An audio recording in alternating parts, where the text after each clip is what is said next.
You remember that memo that came out from the Richmond field office, or that's where it reportedly came out from, involving the FBI surveillance of what they called traditionalist or radical Catholics.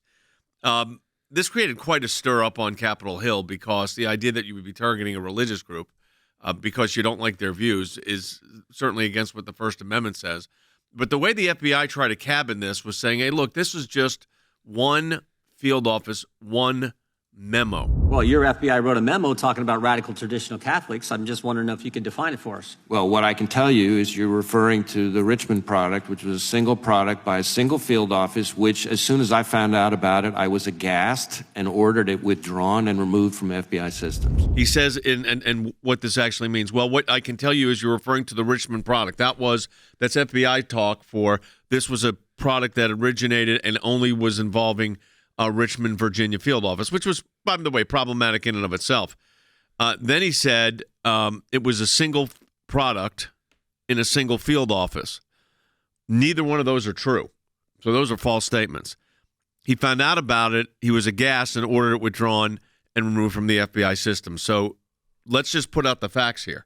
That's not the facts of what happened here, Logan. This was not one office.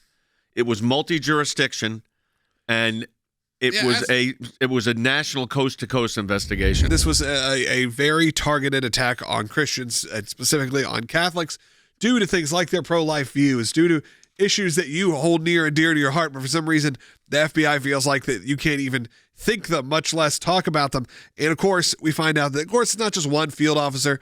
This is a real big operation happening inside there. This is the document that has now been unclassified. And in it, the document says that when you just mentioned pro-life groups, that they define radical traditionalist Catholics is demonstrated through increased hostility towards abortion rights advocates on social media sites. And they talk about the run-up to the overturning of Roe versus Wade. It also says that the Portland and Los Angeles offices were involved in providing the assessment. And as Harry Hutchins is going to talk about later in the broadcast, the L.A. office had churches under surveillance for over a year. At least a year. And keep in mind, new evidence think about that for a moment. I mean, that's a pause moment.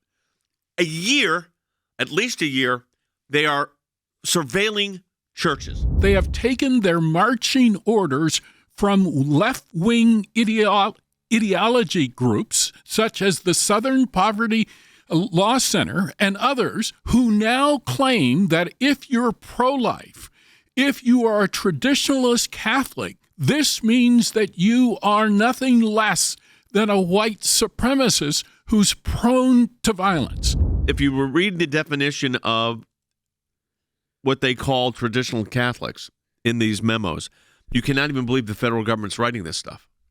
Why would they write it? And then you ask the question, well, what did the heads of these agencies know? They know nothing when they come into this. Now, somebody could have lied to Chris, given him bad information, and he just repeated it. But you know what? He knew this was coming.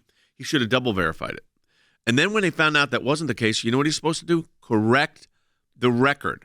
Not correct the record when we find out in our cases that we found all these documents. No, correct the record up front.